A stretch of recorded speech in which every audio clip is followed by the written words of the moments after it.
What's up, everybody? Welcome back to the channel. It's your boy Sean, and today, bittersweet video, but we do have to say goodbye to the iPhone 15 Pro Max.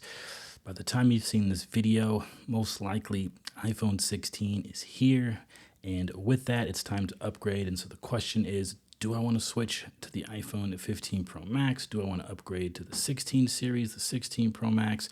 I'm going to give you my impressions of a year with the iPhone 15 Pro Max.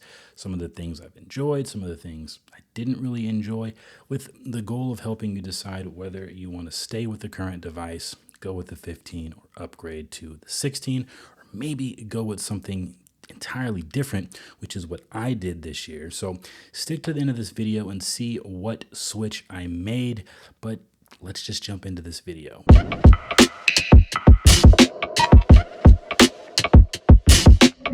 All right, so first thing I want to talk about, which I've mentioned in kind of all my review videos so far of the iPhone 15 Pro Max, is the titanium design on this phone. See if I can get that to pop up there for you. The titanium design on this phone has been amazing. It's added weight.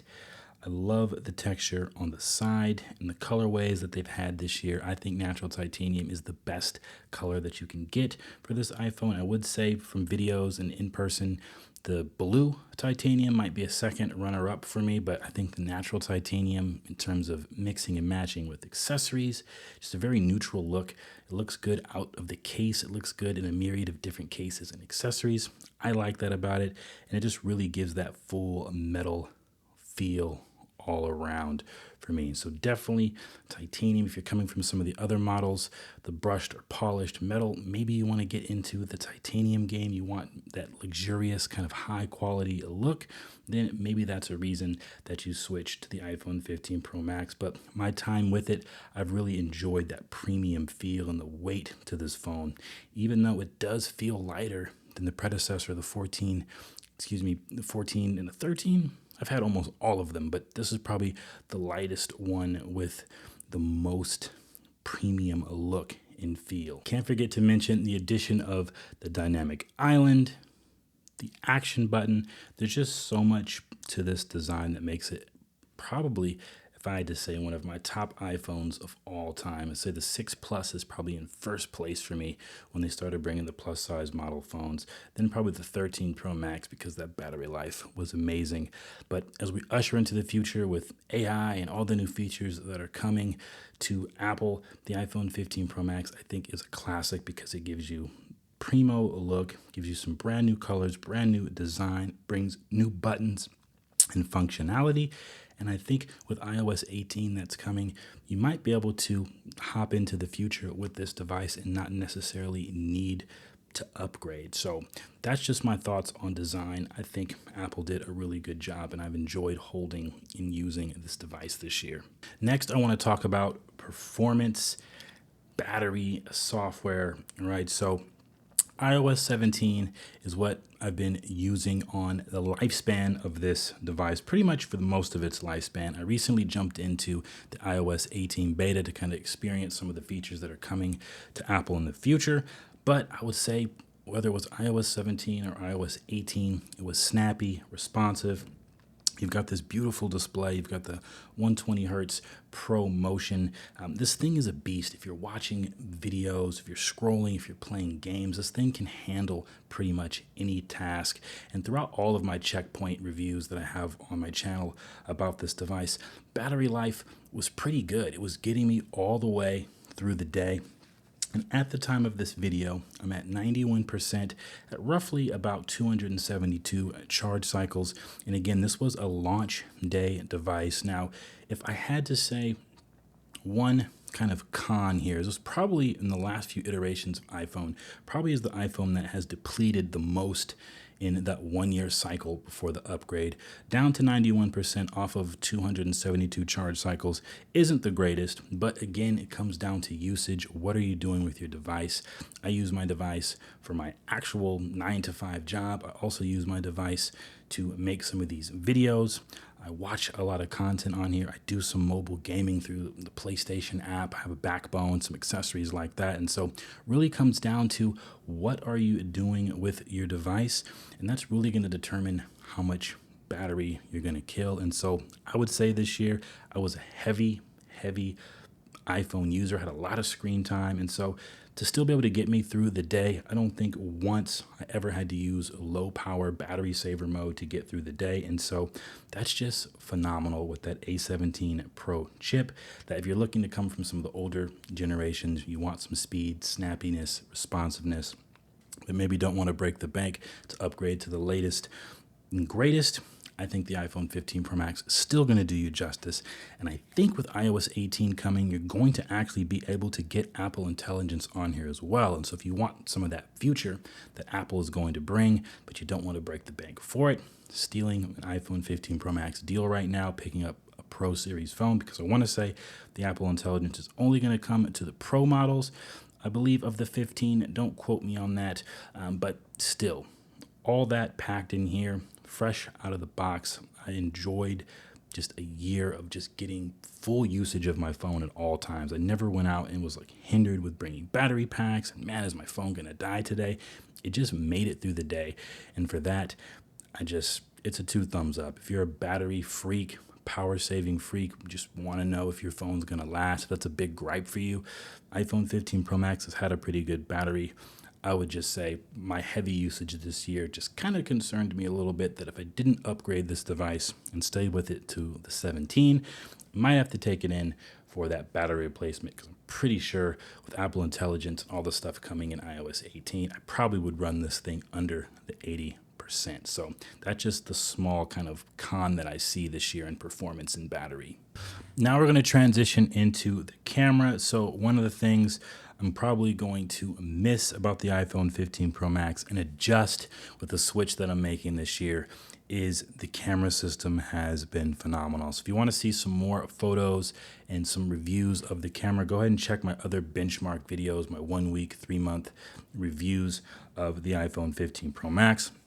I'll still throw some B-roll photos up on the screen for you to check this thing out, but I have loved the photography. I have loved the videography on this thing. It just works well with the software. And I'm not a professional photographer. I'm not a professional cinematographer, video person. I like the ease of use to point and shoot, the portrait mode, the 5x zoom just is easy, simple, looks good. And when you tack on the ability to do AirDrop, I can shoot this to my MacBook. I can shoot this to my iPad. I pretty much can do a run and gun setups. And I've done projects for my job where I have done run and gun setups where I've just used the iPhone, or I had an additional camera and set the iPhone up for B-roll and was able to match the frames and get good, crispy footage. And so if you like a good camera, if you're coming from some of the older models where you're missing some of those high-end lenses, the iPhone 15 Pro Max is going to give you that great camera. And if we're thinking about, if you've seen any of the rumors or any of the side-by-sides of the iPhone 16 versus the iPhone 15, and especially the Pro series, there may not be a ton of difference this year in the camera. And so if you don't need the latest and greatest, but you're looking just for that small tech bump, it's probably going to be a bigger upgrade for you if you're coming from the older device. Again, iPhone 15 Pro Max might just be what you're looking for.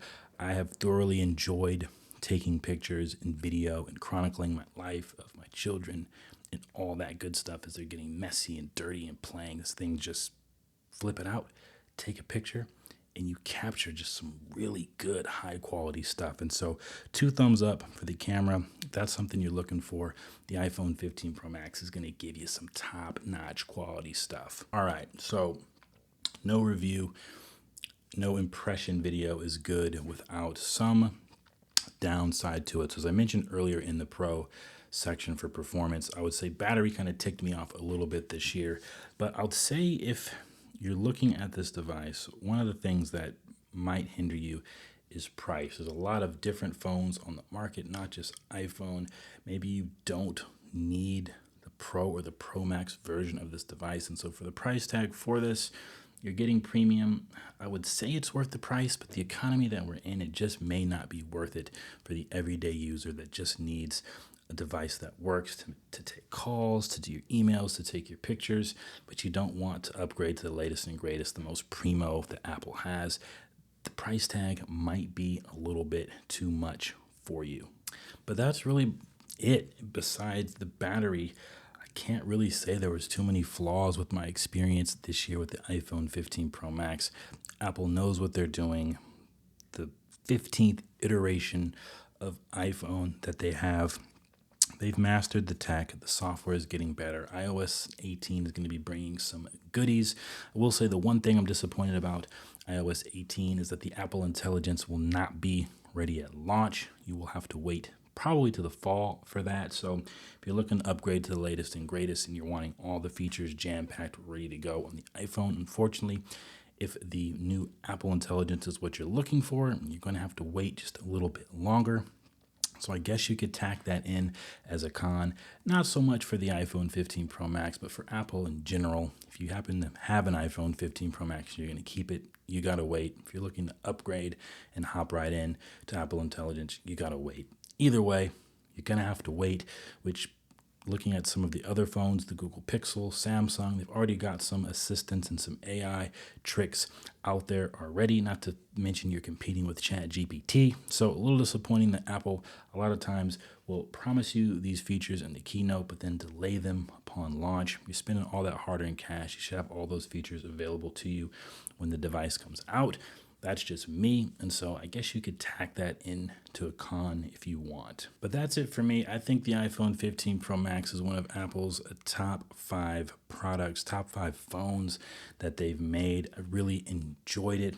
All right, let me know in the comment section below if you had an iPhone 15 Pro Max. How was your experience? If you're coming from another model or thinking of upgrading, are you going to be going with the iPhone 16 series and lineup of phones, or are you going to be making a switch? Check out my other video. I'll put it up here somewhere on the side. But I decided to switch to the Google Pixel. All right. Big change, 10 plus year Apple user, fan. Check out the video. I unbox the Obsidian Google Pixel. Going to be bringing some Android Pixel content to the channel this year. So excited about that. But if you like this video, go and give me a thumbs up. Like that thing for your boy. If you want to see more tech related content, go ahead and subscribe. Hit the bell so you know when new videos go live. But that's it for me. Be blessed. I'll catch you in the next video. Peace. Not going to show you the very bottom. It's got some carrier information. Right, I decided to go with the Pixel through a carrier, so I don't have money like that. Right, where I can just buy it to different devices.